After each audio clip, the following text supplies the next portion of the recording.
Hay olores que no puedes olvidar. Para algunos es el mar en agosto o el pan recién hecho en casa de la abuela.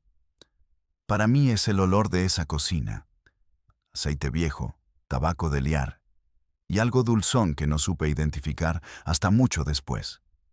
Ese olor se me metió dentro y ya no se fue. A veces, sin venir a cuento, estoy en el supermercado o esperando el autobús y de repente me llega y tengo que agarrarme a algo porque las piernas me flojean. La gente me mira raro. No saben. ¿Cómo van a saber? Me llamo Cristina. Tengo 34 años ahora mismo, aunque a veces me miro al espejo y veo a alguien mucho más vieja. Y a veces, en cambio, me veo como la chica que era antes de todo esto.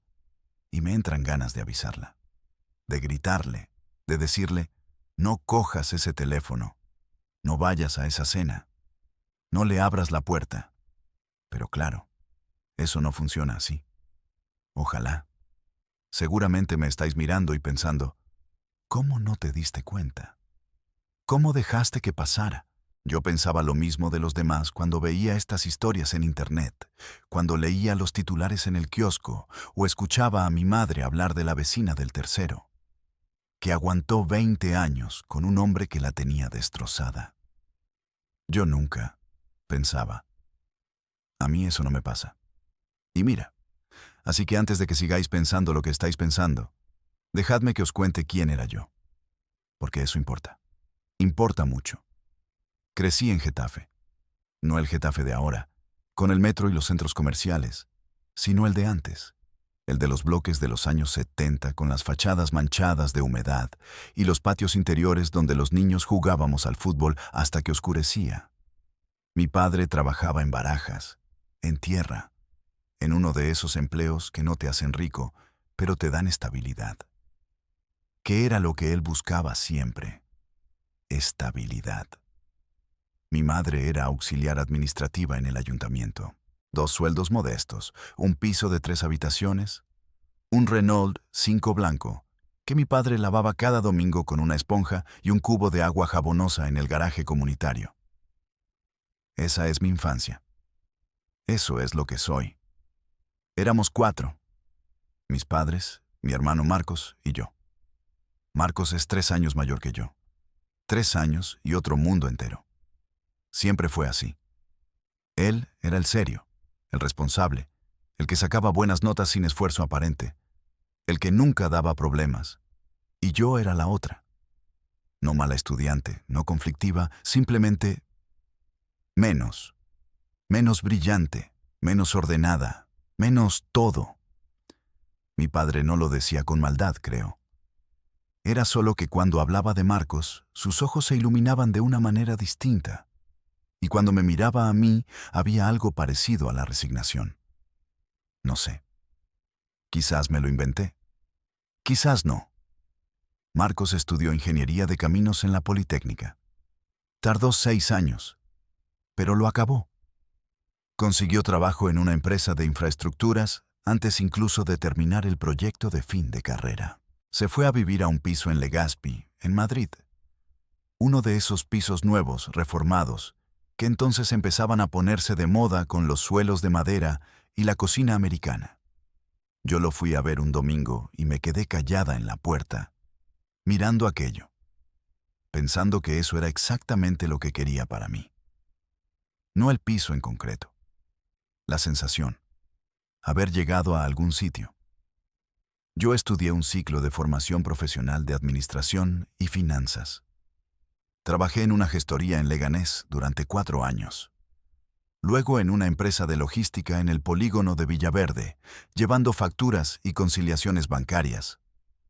Un trabajo gris en un edificio gris en una calle sin nombre. Pero pagaba el alquiler de mi estudio en Carabanchel, un tercero sin ascensor, con una ventana que daba a un patio interior siempre en sombra. Y eso ya era algo. Era mío. No era infeliz. Quiero que quede claro. Tenía amigas, salía los viernes. Me gustaba ir al rastro los domingos, comprarme ropa en el mercadillo de Vallecas. Tenía una vida pequeña y más o menos ordenada. Soñaba con cosas sencillas, un piso un poco más grande, quizás un perro, quizás alguien con quien compartir el sofá los domingos por la tarde viendo series malas. Nada del otro mundo, nada que pareciera pedir demasiado. Y entonces apareció Elena. Elena entró en la vida de Marcos en una cena de empresa, creo, o en un cumpleaños. La historia cambiaba según quien la contara. Lo que sí recuerdo es la primera vez que la vi, en casa de mis padres, un domingo de noviembre. Mi madre había hecho cocido. Hacía frío fuera y el piso olía a laurel y a chorizo. Elena llegó con una botella de vino tinto bueno, de esos que cuestan 15 o 16 euros y tienen una etiqueta sobria, de diseño. Se sentó en la mesa, dio conversación a mi padre sobre el trabajo, ayudó a mi madre a recoger sin que nadie se lo pidiera. Y me miró a mí con esa sonrisa suya, franca y directa, y me dijo, «He oído hablar mucho de ti». Yo pensé, «Qué bien, a mí de ti, nada». Pero eso no era culpa de Elena. Era culpa de Marcos, que siempre había sido así, reservado, poco dado a contar cosas de su vida personal. A mí me había mencionado que salía con alguien, poco más. Y sin embargo ahí estaba ella, sonriéndome como si nos conociéramos de toda la vida. Me cayó bien. Eso es lo que más me cuesta decir, incluso ahora. Me cayó bien desde el principio. Elena tenía 31 años entonces, uno menos que yo. Era de Valladolid, aunque llevaba casi una década en Madrid. Trabajaba en una empresa de comunicación, llevaba cuentas de marcas medianas, viajaba a Barcelona 2 veces al mes. Era guapa sin ser llamativa. Pelo castaño liso, ojos oscuros, una forma de moverse tranquila y segura que yo siempre había envidiado en las personas. No era nerviosa como yo. No llenaba los silencios con palabras de más, no necesitaba que la miraran para existir. Era compacta, esa es la palabra. Como alguien que sabe exactamente cuánto espacio ocupa en el mundo y no pide ni más ni menos. Los meses siguientes los vimos bastante. Cenas familiares, algún fin de semana en casa de los amigos de Marcos. Una tarde en la que Elena y yo quedamos solas, por primera vez, casi por accidente. Porque Marcos llegó tarde de una reunión y acabamos tomando vino en un bar de Lavapiés esperándole. Hablamos durante 2 horas, de cosas normales, trabajo, familia, películas, los barrios de Madrid que nos gustaban. Recuerdo que me habló de su madre, que vivía sola en Valladolid desde que se separó de su padre hacía años, y que la preocupaba, que iba a verla un fin de semana al mes, que a veces sentía que Madrid te tragaba y te hacía olvidar de dónde venías. Yo lo entendí. Le dije que sí, que yo también lo sentía a veces, que vivir a 20 minutos en metro de la casa donde creciste y aún así sentirte sola era una de las cosas más raras del mundo. Se rió. Tenía una risa bonita, sin afectación. Esa tarde pensé, ojalá Marcos la cuide bien. Ojalá no la cague. Se casaron 16 meses después, una boda pequeña, en el ayuntamiento de Getafe, con una comida en un restaurante de la Sierra, en Manzanares el Real. 30 y tantas personas. Mi madre lloró, claro. Mi padre estrechó la mano de Marcos con una seriedad que yo encontré casi cómica, como si estuvieran firmando un contrato. Elena llegó con un vestido blanco sencillo, sin cola, sin encajes, con unas flores silvestres en el pelo que se había puesto ella misma esa mañana. Yo fui la madrina. Ella me lo pidió con 3 meses de antelación, en un mensaje de WhatsApp que todavía tengo guardado. Cristina, sé que no nos conocemos desde hace tanto, pero eres la persona de la familia de Marcos con quien más cómoda me siento. ¿Quieres ser mi madrina? No tienes que decir que sí si no quieres, de verdad. Dije que sí ese mismo minuto. La boda fue bonita, sobria, sin aspavientos, como eran los dos. En la comida, mi tío Paco bebió demasiado y empezó a contar chistes malos, como siempre. Y Marcos le puso la mano en el hombro con esa paciencia suya infinita. Elena bailó conmigo una canción de los 80 que sonó en un momento de la tarde y nos reímos mucho porque ninguna de las dos sabía moverse. Fue un día bueno. Fue un día en el que pensé, esto es una familia. Esta es mi familia ampliada. ¡Qué suerte! ¡Qué equivocada estaba! El problema no empezó el día de la boda, ni el mes siguiente, ni el año siguiente. El problema empezó, creo yo, mucho antes de que yo pudiera verlo. Empezó en los pequeños silencios de Marcos, en la forma en que a veces miraba a Elena como si estuviera calculando algo, en la manera en que nunca del todo estaba presente aunque estuviera en la misma habitación.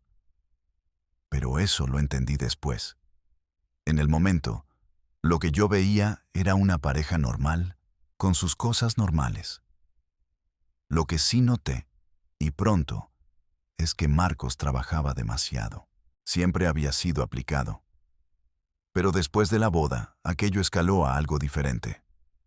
Viajes de trabajo, reuniones hasta las 9 o las 10 de la noche, fines de semana en los que desaparecía en el estudio con el portátil y no salía. Elena me lo comentó una vez, con cuidado, sin dramatismo. A veces siento que vivo sola aunque no esté sola, y yo le dije lo que se dice en esos casos. Que Marcos siempre había sido así, que era su forma de querer, que no había maldad, que ya cambiaría. Ahora me pregunto si Elena ya sabía entonces que no iba a cambiar. Si lo sabía y estaba buscando otra cosa, o si fue algo que pasó sin que ninguno de los dos lo planeara. No lo sé. Nunca he sabido del todo qué fue primero. Si su soledad o mi estupidez. Porque lo que vino después empezó de la manera más tonta del mundo. Fue en enero, 2 años y medio después de la boda. Yo llevaba unos meses mal, no mal de estar enferma, sino ese mal sordo y continuo que a veces no tiene nombre. El trabajo me aburría. Mi piso me parecía cada vez más pequeño y más oscuro. Había dejado de quedar con las amigas porque no tenía ganas de explicar, que no tenía nada nuevo que contar. 33 años, sola, en el mismo estudio de siempre. Mi madre me preguntaba con una frecuencia que yo encontraba agotadora si había conocido a alguien. Mi padre no preguntaba, pero miraba. Y yo sonreía y decía que bien, que todo bien, que ya llegaría. Elena me llamó un martes por la tarde. Marcos estaba de viaje, en Sevilla, una semana entera. ¿Quería ir a cenar? Tenía una botella de vino abierta y había hecho demasiada pasta. Fui, claro que fui. Su piso estaba en Arganzuela, en uno de esos bloques nuevos cerca del Manzanares. Tercera planta, con terraza, luminoso, ordenado, con esa mezcla de los dos que tienen los pisos de las parejas que llevan años juntas. Los libros de ella mezclados con los planos enrollados de él. Una planta grande en el salón, que era claramente de Elena, porque Marcos nunca había tenido paciencia para las plantas. Una foto de los dos en la boda enmarcada en blanco sobre la pared del pasillo.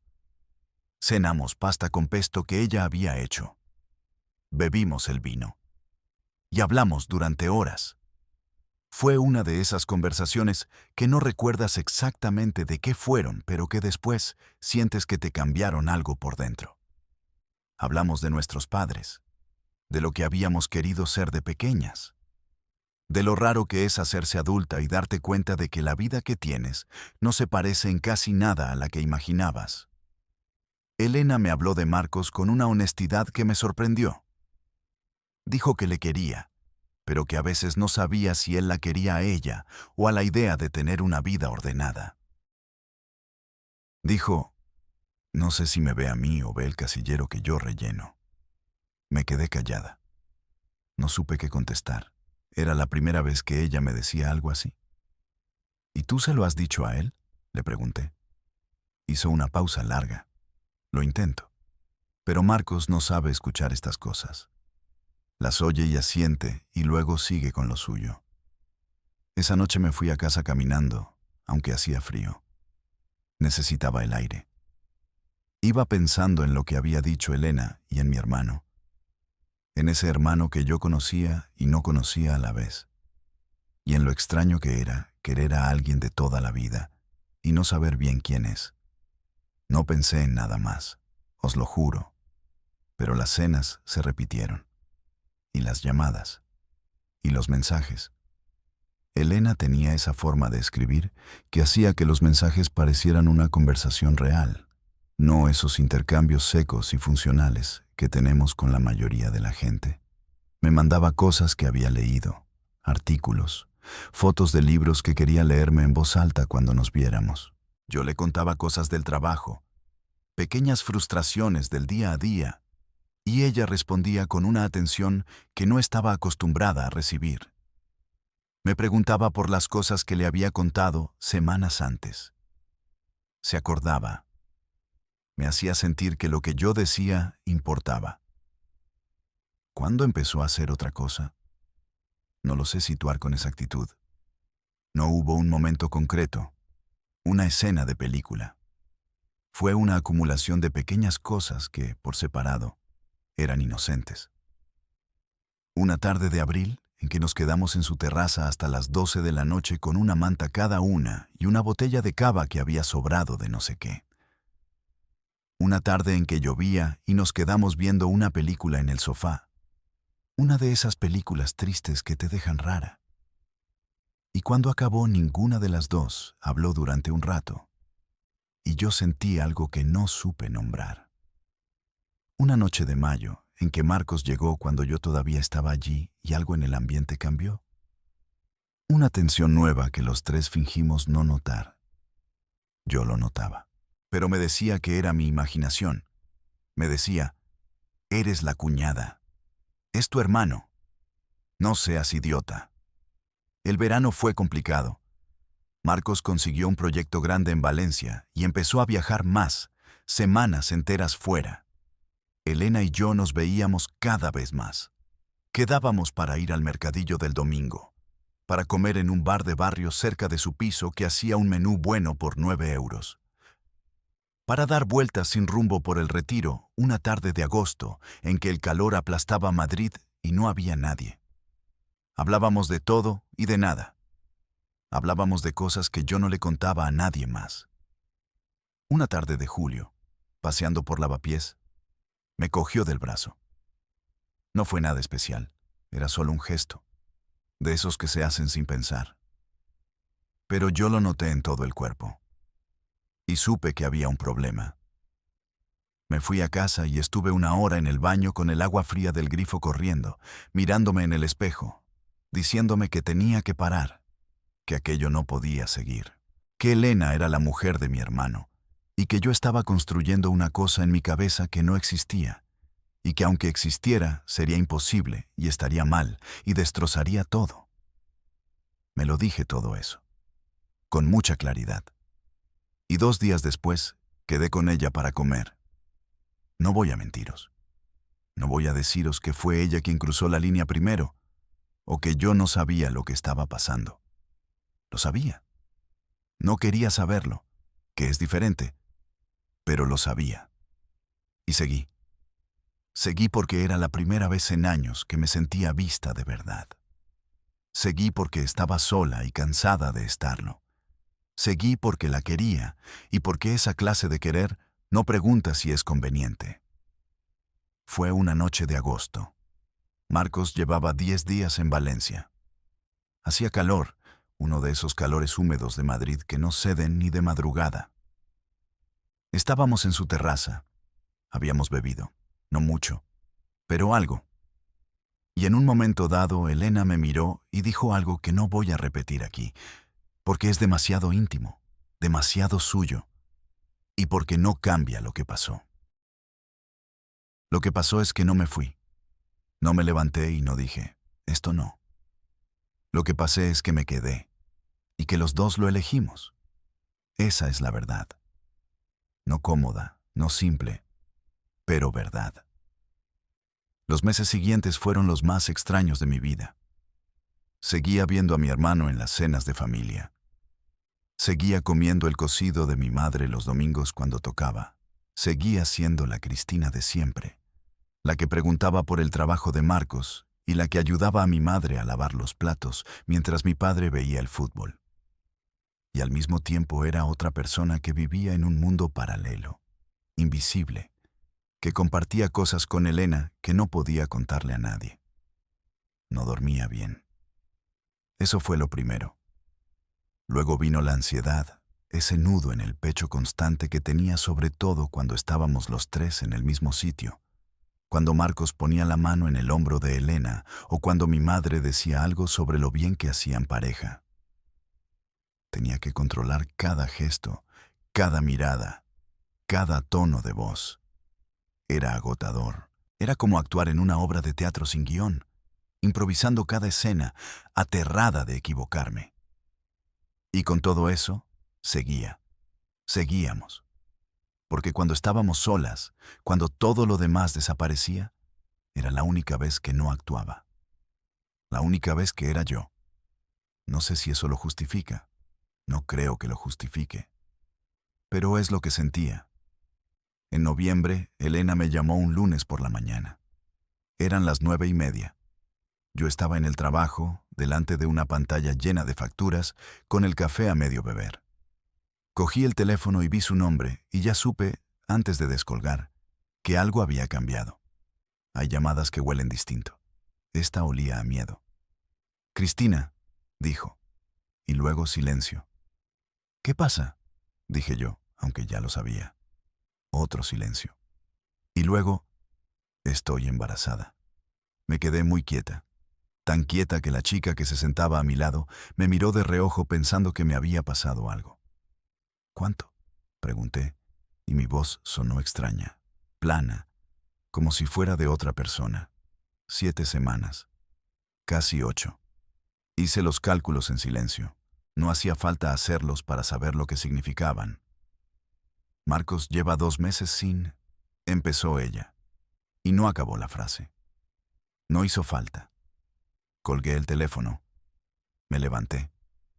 Fui al baño de la oficina, el de una sola plaza con la cerradura rota que siempre había que sujetar con la mano. Me senté en el suelo con la espalda contra la pared y estuve así un rato que no sé cuánto fue. Podría haber sido 5 minutos o podría haber sido 1 hora. Pensé en mi madre. Pensé en mi padre y en su Renault 5 y en las manos que se estrecharon el día de la boda de Marcos. Pensé en aquella foto enmarcada en blanco sobre la pared del pasillo. Pensé en todo lo que iba a romperse. Y pensé, ¿y ahora qué? Elena no quería abortar. Eso me lo dijo esa misma tarde, cuando nos vimos en un bar pequeño y casi vacío cerca del Retiro. Uno de esos bares de barrio con las sillas de plástico verde y la barra de aluminio y el televisor siempre encendido en una esquina. Pedimos 2 cafés que ninguna de las dos tomamos. Ella tenía las manos entrelazadas sobre la mesa y miraba la taza. Yo miraba sus manos. «No puedo», dijo. «No es solo que no quiera, es que no puedo. Ya lo intenté una vez, hace años, antes de Marcos, y fue... No puedo pasar por eso otra vez». No le pregunté por eso. No era el momento. «¿Qué vas a hacer entonces?», dije. Levantó la vista. Sus ojos estaban secos, no había lágrimas, y eso me pareció más duro que si hubiera llorado. «Tengo que contárselo a Marcos». «¿Todo?». Una pausa. «No lo sé. Aún no lo sé». Me quedé mirándola. «Elena, si le cuentas que estás embarazada y él sabe que no puede ser suyo». «Lo sé». «Va a saber que hay alguien más». «Lo sé, Cristina». Silencio. «¿Y si le dices que es suyo?», dije, y odié haberlo dicho en el momento en que salió de mi boca. Ella me miró con algo que no era exactamente desprecio, pero se le parecía. «No puedo hacer eso». «No, claro que no», dije. «Perdona, lo siento, no sé qué estoy diciendo». Pagamos los cafés que no habíamos bebido y salimos a la calle. Era un día gris de noviembre, frío, con ese olor a tierra húmeda que tiene Madrid antes de que empiece a llover de verdad. Caminamos un rato en silencio. Tengo miedo, dijo ella en voz baja. Yo también, pensé, pero no lo dije. Esa noche no dormí nada.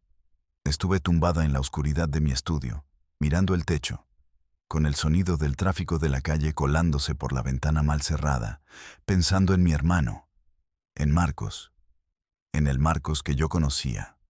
Serio, fiable, el que nunca fallaba, el que había estudiado ingeniería y conseguido trabajo antes de terminar la carrera y se había casado en el ayuntamiento con una mujer que le quería. ¿Le quería todavía?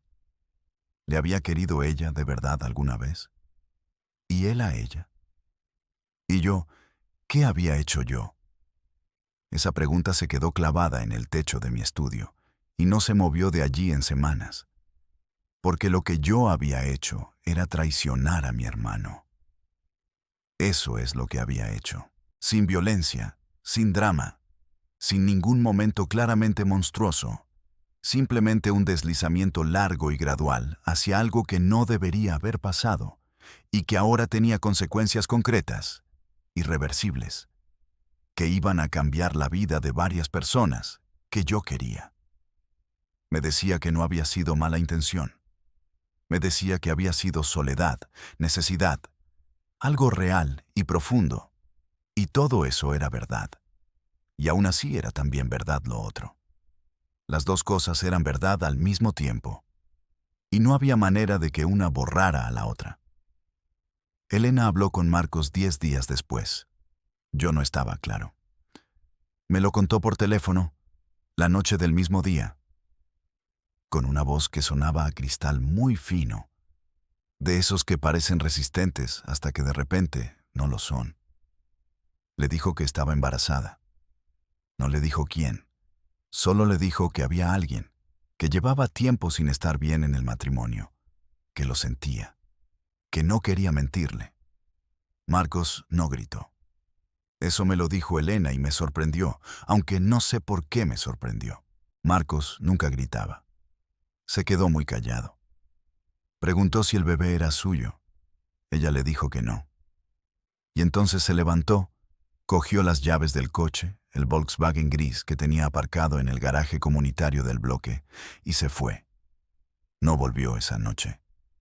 Cuando me colgó el teléfono, me senté en el suelo de mi estudio, como había hecho en el baño de la oficina el día de la llamada, y pensé, esto ya no tiene marcha atrás. Ya está. Se rompió. Lo que no sabía entonces es que lo peor no era lo que ya había pasado. Lo peor era lo que estaba a punto de llegar. Marcos tardó 4 días en llamarme a mí. 4 días de silencio absoluto. No contestó a los mensajes de mi madre, que sabía que algo pasaba porque Marcos tampoco había contestado a los suyos. Mi madre me llamó a mí preguntando si yo sabía algo. Y le dije que no, que nada.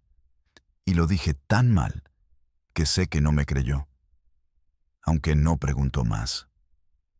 Esos 4 días fueron los más largos de mi vida hasta entonces. Iba al trabajo, hacía las cosas que había que hacer. Comía algo a mediodía en la barra del bar de enfrente. Volvía a casa. Y todo el rato, constante, sin pausa, ese peso en el pecho que ya conocía bien pero que ahora pesaba el doble. Cuando por fin sonó el teléfono con su nombre en la pantalla, lo cogí a la primera. Mi corazón iba tan rápido que casi no podía respirar. «Hola», dije. No me contestó de inmediato. Oí su respiración al otro lado. Oí que estaba en el coche, el ruido del motor encendido, como si estuviera aparcado en algún sitio. «¿Eres tú?», dijo. No entendí la pregunta. «¿Qué?». Elena me dijo que no iba a decirme quién era. Pausa. Pero llevo 4 días pensando. Y solo hay una persona con la que ha pasado más tiempo en el último año. Otra pausa. Dime que me equivoco, Cristina. Por favor, dime que me equivoco. El silencio que vino entonces fue el más largo de mi vida. Duró segundos. Duró años. No le dije que se equivocaba. No sé cuánto tiempo estuve con el teléfono pegado a la oreja después de que Marcos colgara. Colgó sin decir nada más, sin gritar, sin insultar, sin nada. Solo ese silencio que se convirtió en tono de llamada, y luego en nada. Y yo ahí, en medio de mi estudio pequeño y oscuro, con la ventana que daba al patio interior, con el ruido del tráfico colándose por la rendija, pensando que acababa de destruir algo que no tenía reparación posible. Mi hermano lo sabía. No todo. No mi nombre dicho en voz alta por Elena, porque ella cumplió lo que me había dicho, que no iba a decírselo. Pero Marcos no era tonto. Marcos era ingeniero, era metódico, era de los que cuando tienen un problema, lo descomponen en partes y van eliminando variables hasta que solo queda una. Y la única variable que quedaba era yo. Esa noche no llamé a Elena, no llamé a nadie. Me hice una manzanilla que no bebí, me metí en la cama con la ropa puesta y estuve mirando el techo hasta que amaneció. Los días siguientes fueron una clase de tortura que no tiene nombre en los diccionarios, porque es demasiado cotidiana para merecer uno. Tortura de silencios. Tortura de normalidad fingida. Mi madre seguía llamando cada 2 días, con esa voz suya de cuando sabe que algo va mal, pero espera que se lo cuentes tú. Mi padre no llamaba, pero mi madre me decía que estaba raro, callado, que Marcos tampoco le cogía el teléfono a él.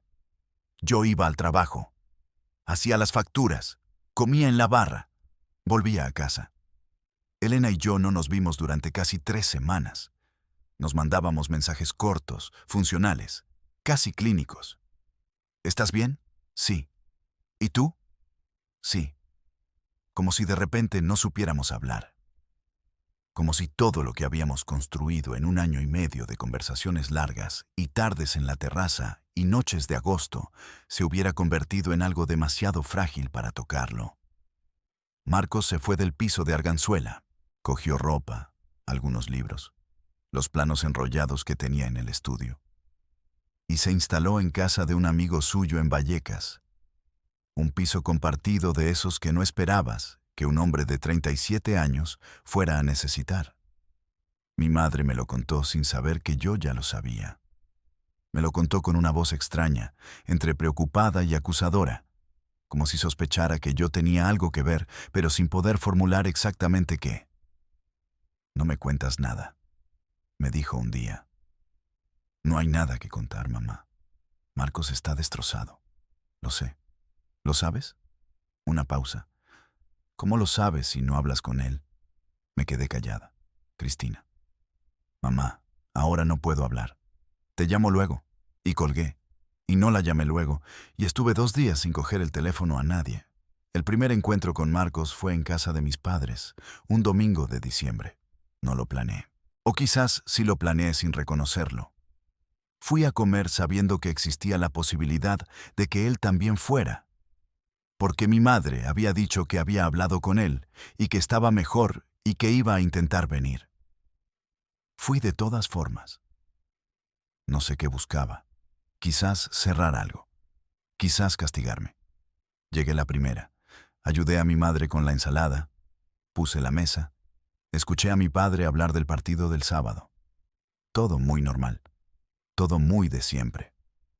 Y luego sonó el timbre y mi madre fue a abrir y yo me quedé en la cocina sujetando un tenedor sin saber muy bien qué hacer con las manos. Marcos entró. Le oí hablar con mi madre en el pasillo, ese tono suyo bajo y tranquilo. Luego apareció en la puerta de la cocina. Me miró. Yo le miré. No dijo nada.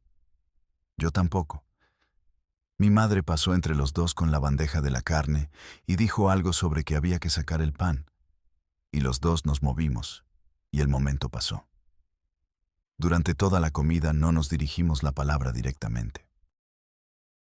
Hablamos a través de mis padres, como se habla en las familias cuando hay algo que no se puede nombrar delante de todos. ¿Qué tal el trabajo?, decía mi madre mirándome a mí, y yo decía bien, y Marcos miraba el plato. ¿Y tú, Marcos, cómo llevas lo del proyecto de Valencia?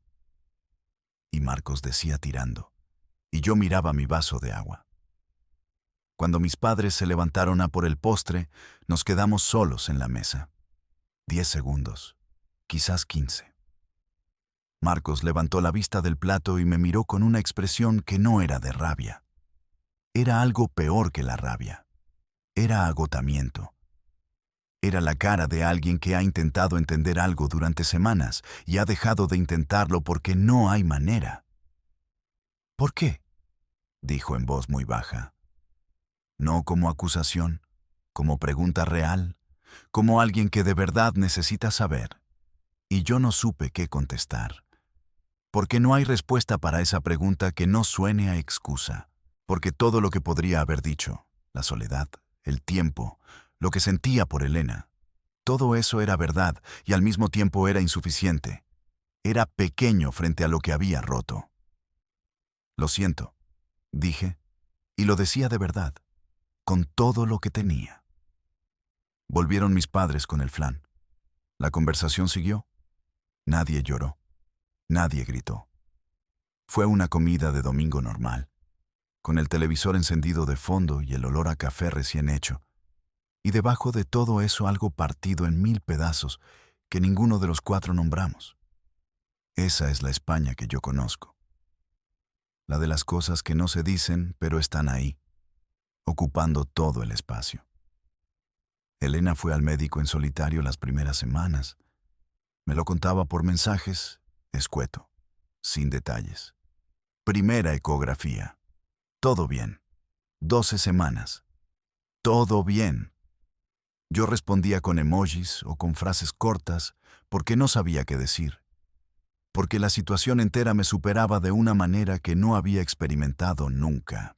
Tenía 33 años y había gestionado mi vida razonablemente bien hasta entonces. Las facturas, el alquiler, las pequeñas crisis del trabajo y de la amistad.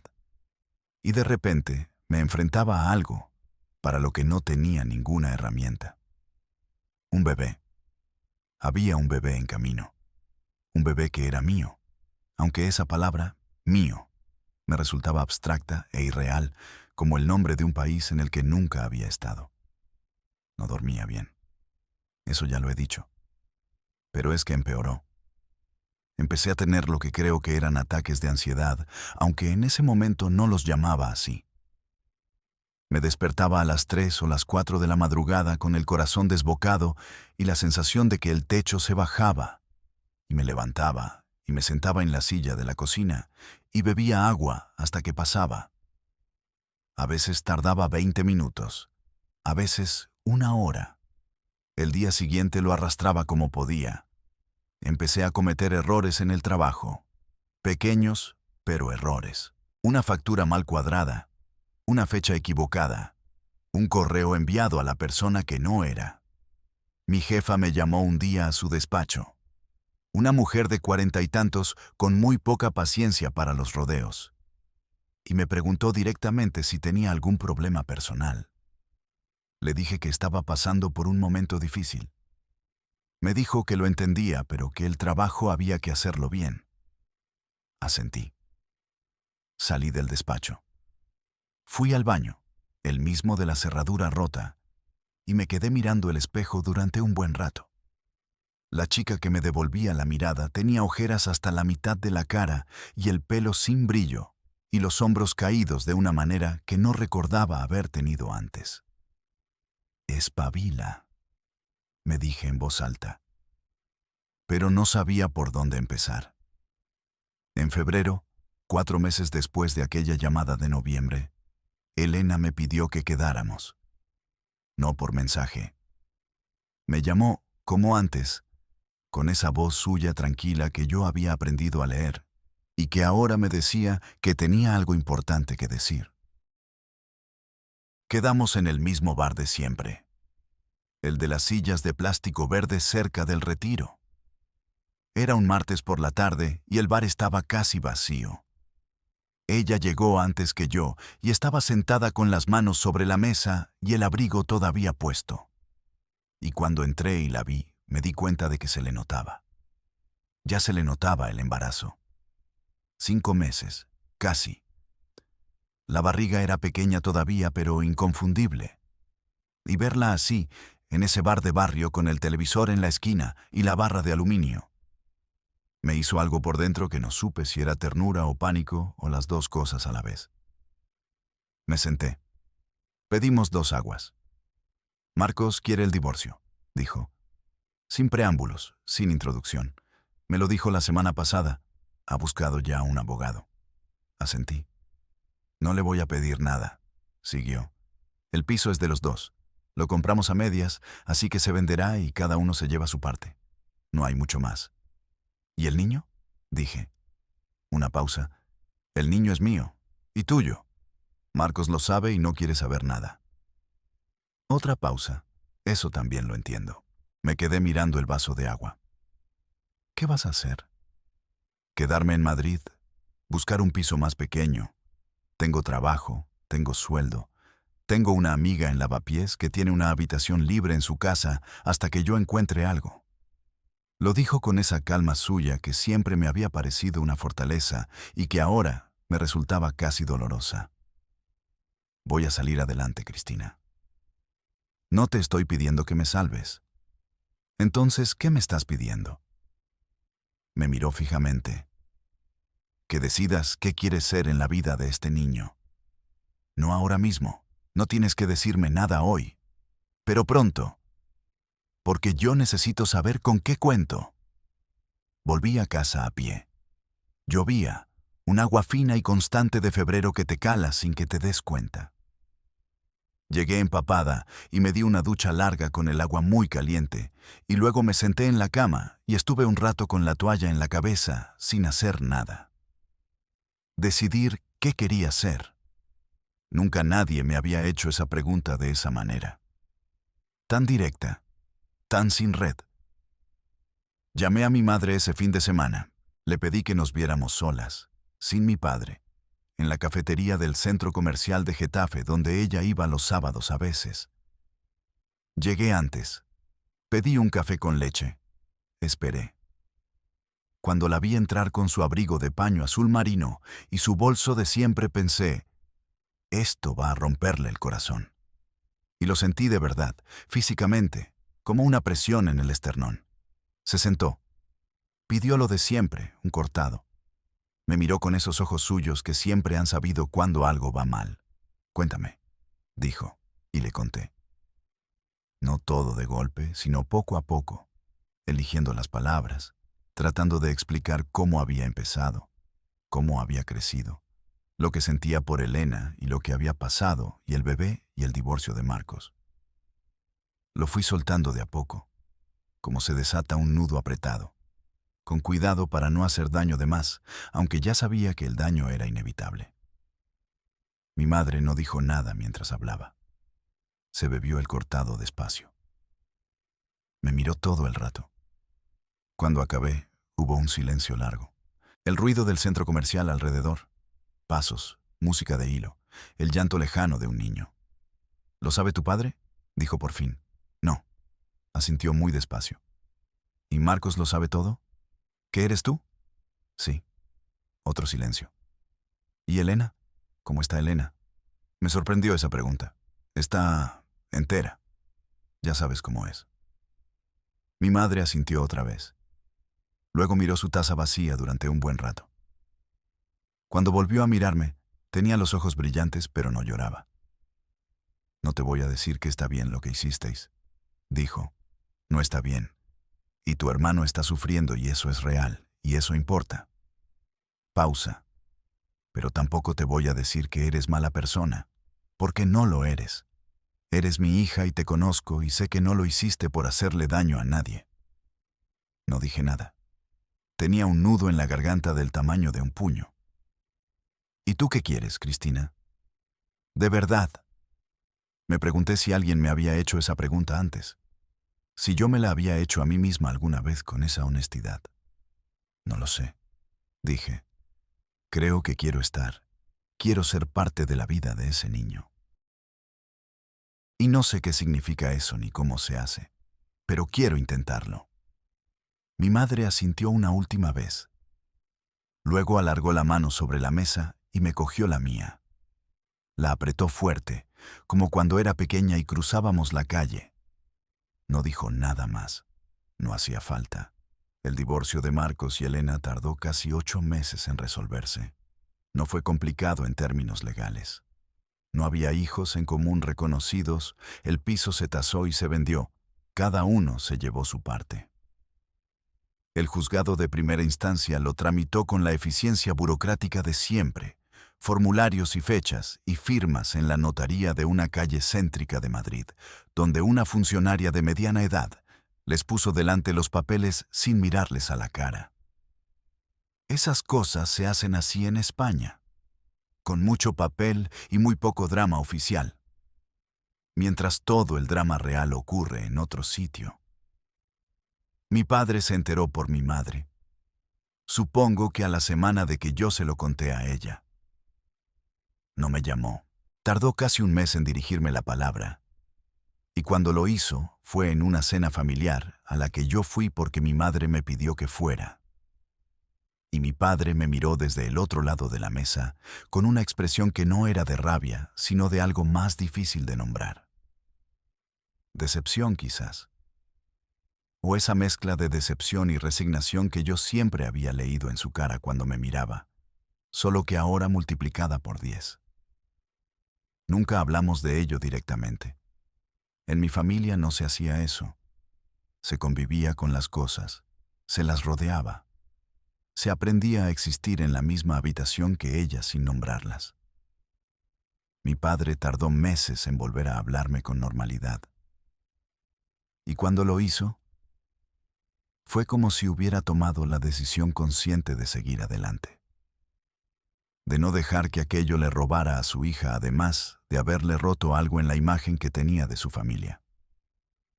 No sé si lo respeto o si me entristece. Probablemente las dos cosas. Marcos y yo no volvimos a hablar de verdad hasta el verano.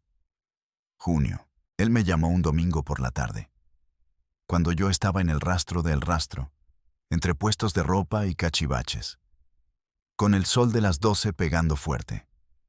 Vi su nombre en la pantalla y me aparté a un lado, detrás de un puesto de libros viejos, y cogí.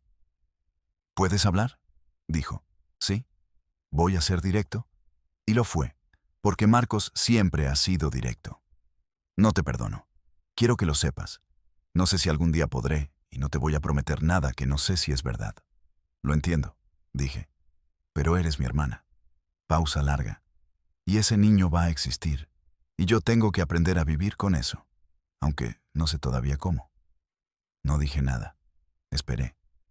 No quiero desaparecer de tu vida, siguió, ni de la de nuestros padres. Pero necesito tiempo. Necesito que no me presiones y que no esperes que yo actúe como si nada hubiera pasado. No lo espero. Bien. Otra pausa. ¿Cómo estás tú? Me sorprendió tanto la pregunta que tardé en contestar. Mal, dije, porque era la verdad. Pero tirando.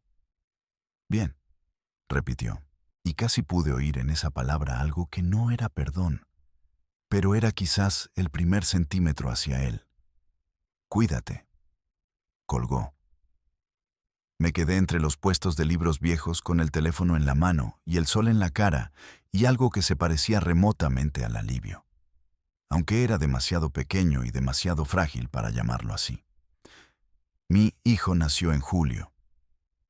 Un miércoles, a las 4:20 de la tarde, en el Hospital Universitario de La Paz. Pesó 3 kilos 200 gramos. Tenía el pelo oscuro y los puños apretados, y cuando le pusieron en mis brazos por primera vez, los primeros 30 segundos no sentí nada reconocible. Solo una especie de vértigo, de incredulidad. De esto no puede ser real. Y luego algo se abrió en el centro del pecho, y ya no pude parar de llorar. Estuve en el paritorio con Elena. Me lo había pedido ella, 3 semanas antes, con la misma franqueza directa de siempre. ¿Quieres estar? Y yo había dicho que sí sin dudar, aunque luego dudé muchas veces en las semanas siguientes, preguntándome si tenía derecho, si era lo correcto, si estaba haciendo las cosas bien o solo acumulando más errores encima de los anteriores. Pero estuve, y me alegra haber estado. Elena tardó 9 horas. No voy a contar eso con detalle porque es suyo, no mío. Lo que sí puedo decir es que la vi ser más valiente que nadie que yo haya conocido, con esa valentía callada y sin aspavientos que siempre había tenido. Y que cuando por fin llegó el momento y oí el llanto del niño por primera vez, se me paró el mundo entero durante un segundo. Le pusimos Adrián. Lo eligió ella. Me lo preguntó con antelación y era el nombre que yo también habría elegido, aunque no lo sabía hasta que lo oí. Adrián. Mi hijo. Los primeros meses fueron un caos ordenado, si eso tiene algún sentido. Elena se había instalado en un piso pequeño en Carabanchel. Irónico que acabara en el mismo barrio donde yo había vivido años antes. Un segundo con terraza pequeña y mucha luz. Yo la ayudaba los fines de semana, a veces entre semanas si podía salir antes del trabajo. Cambiaba pañales con la torpeza de quien no ha sostenido un bebé en la vida. Daba biberones a las 3 de la mañana medio dormida. Aprendí a doblar la ropa de recién nacido que es absurdamente pequeña, y que a mí me parecía imposible que pudiera caber dentro un ser humano real. Mi relación con Elena era difícil de clasificar. No éramos pareja, no éramos solo amigas, no éramos exactamente comadres en el sentido convencional. Éramos algo que no tenía nombre todavía, algo que estábamos construyendo sobre los escombros de lo anterior sin un plano y sin experiencia. Había días buenos, en que los 3 estábamos en el sofá con Adrián durmiendo sobre mi pecho y Elena tomando café y el sol de la tarde entrando por la terraza. Y todo parecía posible. Y había días malos, en que la tensión de lo no dicho y lo no resuelto llenaba la habitación, y cualquier cosa pequeña podía convertirse en un desacuerdo que ninguna de las dos quería tener. No vivíamos juntas. Eso lo decidimos pronto, sin hablarlo explícitamente. Yo seguí en mi estudio de Carabanchel, aunque busqué uno más grande cuando pude permitírmelo. Un primero con una habitación extra donde Adrián pudiera quedarse los fines de semana que me tocaban. Fui al registro civil a reconocerle. Firmé los papeles con la misma funcionaria impasible de siempre, en una oficina con luz de tubo fluorescente y sillas de plástico naranja. Y cuando salí a la calle con el documento en la mano, me quedé parado en la acera sin saber muy bien qué sentir. Padre. Era su padre. Estaba en el papel. Ya no había vuelta atrás. Como si hubiera necesitado que alguien me lo pusiera por escrito para terminar de creerlo. Con Marcos las cosas fueron mejorando, muy despacio, con la lentitud de algo que se suelda después de una fractura grave. No volvió a ser lo de antes. Eso no volvió. Y creo que ninguno de los dos esperábamos que volviera. Pero aprendimos a estar en la misma habitación sin que doliera tanto. Aprendimos a hablar de cosas normales, del trabajo, de los padres, de la vida cotidiana. Un día de octubre, cuando Adrián tenía 3 meses, Marcos me llamó para preguntarme cómo estaba el niño. No para verle, no para tener ningún papel en su vida, solo para preguntar. Le conté que estaba bien, que había cogido peso, que empezaba a sonreír. Marcos escuchó en silencio. Al final dijo, «Me alegra que esté bien», y colgó. Estuve un rato con el teléfono en la mano después de eso. Pensé que había más decencia en esa frase. En ese me alegra que esté bien dicho por el hombre al que habíamos hecho daño, que en muchas cosas que yo había hecho en mi vida. Marcos rehizo su vida, a su manera, despacio, con esa solidez suya de siempre. Supe por mi madre que empezó a salir con alguien a principios del año siguiente, una compañera de trabajo de Sevilla, que las cosas iban bien. Me alegré de verdad, no con culpa mezclada, sino de verdad. Se lo merecía. ¿Y yo? ¿Qué pasó conmigo? Pasé por terapia. Tardé en ir más de lo que debería, casi un año después de que todo estallara, porque soy de las que piensan que pueden con todo solas hasta que no pueden. La terapeuta era una mujer de unos 50 años, en una consulta pequeña en Chamberí. Sillas cómodas y mucha luz natural, y una caja de pañuelos encima de la mesita que yo usé bastante más de lo que esperaba. Fui durante 14 meses. Aprendí cosas sobre mí misma que no me gustaban y algunas que sí. Aprendí que la soledad que yo sentía antes de todo esto no era circunstancial, sino que llevaba años instalada en mí sin que yo la nombrara. Que había buscado en Elena algo que tenía que haber buscado de otra manera. Que podía querer a alguien de verdad y aún así haberle fallado a otro. Que las dos cosas podían ser ciertas. El trabajo mejoró cuando mejoré yo. Me concentré más, cometí menos errores y a finales del año siguiente me ofrecieron un puesto mejor en la misma empresa, con más responsabilidad y mejor sueldo. Lo cogí. Me mudé al piso más grande. Compré muebles nuevos y una planta grande para el salón, igual que la que tenía Elena en su piso de Arganzuela, aunque la mía tardó 3 meses en morirse porque no tengo su mano para las plantas. La segunda vivió. Con Elena llegamos a algo que no sé muy bien cómo llamar. No somos pareja. Eso lo intentamos durante unos meses. Vivir lo que teníamos como una relación con nombre, y no funcionó. No entonces, quizás no nunca. Porque sobre lo nuestro pesaba demasiado lo que habíamos roto para llegar hasta aquí. Pero tampoco somos solo los padres de Adrián. Somos algo intermedio, algo que hemos construido a medida, con conversaciones difíciles y acuerdos alcanzados a pulso y mucho ensayo y error. Cenamos juntas a veces, los tres. Adrián tiene 2 casas y en las 2 está bien. Eso es lo más importante. Eso es lo que me digo cuando me pregunto si hemos hecho bien las cosas. Que Adrián está bien. Tiene 1 año y medio ahora. Camina ya. Esa forma de caminar de los que acaban de aprender, con los brazos abiertos y el equilibrio inseguro, y esa expresión de concentración absoluta que me parte el corazón de ternura cada vez que la veo. Dice papá, aunque lo dice también cuando ve al perro del vecino. Así que tampoco me emociono demasiado. Dice Agua. Dice no con mucha convicción. Dice algo que suena a Elena, aunque todavía no está del todo definido. Me mira.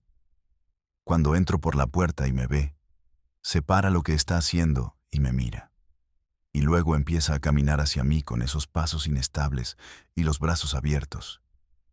Y yo me agacho y le recojo y le abrazo, y en ese momento no hay ninguna otra cosa en el mundo. Eso es real. Eso nadie me lo puede quitar. ¿Por qué cuento esto? Me lo he preguntado muchas veces mientras preparaba lo que iba a decir aquí. ¿Por qué no soy una víctima en el sentido clásico de estas historias? No hubo un agresor externo. No hubo una trampa tendida por alguien malvado. La trampa la fuimos construyendo entre los dos, Elena y yo, con nuestras elecciones y nuestros silencios y nuestras necesidades que no supimos gestionar de otra manera. Lo que sí hubo fue daño. Daño real, a personas reales, que no lo merecían. Mi hermano no lo merecía. Mis padres, que tuvieron que aprender a vivir con algo que les cambió la imagen que tenían de su familia, no lo merecían. Y al mismo tiempo, lo que sentía era real. La soledad era real. La necesidad de ser vista era real. El querer a Elena era real. Cuento esto porque creo que hay muchas historias que no caben en las categorías simples de víctima y agresor, de bueno y malo, de lo que se debe y lo que no se debe. Cuento esto porque soy una persona que hizo daño sin querer hacerlo y que ha tenido que aprender a vivir con eso, a mirarse en el espejo cada mañana sin apartarse demasiado pronto. Cuento esto porque tengo un hijo que algún día va a crecer y va a querer entender su historia. Y quiero que cuando llegue ese momento, yo haya sido capaz de contársela con honestidad. Y cuento esto porque la única manera que he encontrado de seguir adelante con las cosas que hemos hecho, lo que no se puede deshacer, es no fingir que no ocurrieron. Nombrarlas, sostenerlas, hacerse cargo de ellas. Lo que no se nombra, no desaparece. Se queda dentro, ocupa espacio, crece en silencio. Yo lo sé bien. Ese olor de esa cocina todavía me acompaña. Probablemente siempre me acompañará, pero ya no me derrumba cuando aparece. Lo noto, lo reconozco y sigo. Eso es todo lo que puedo hacer. Eso es todo lo que cualquiera puede hacer. Seguir.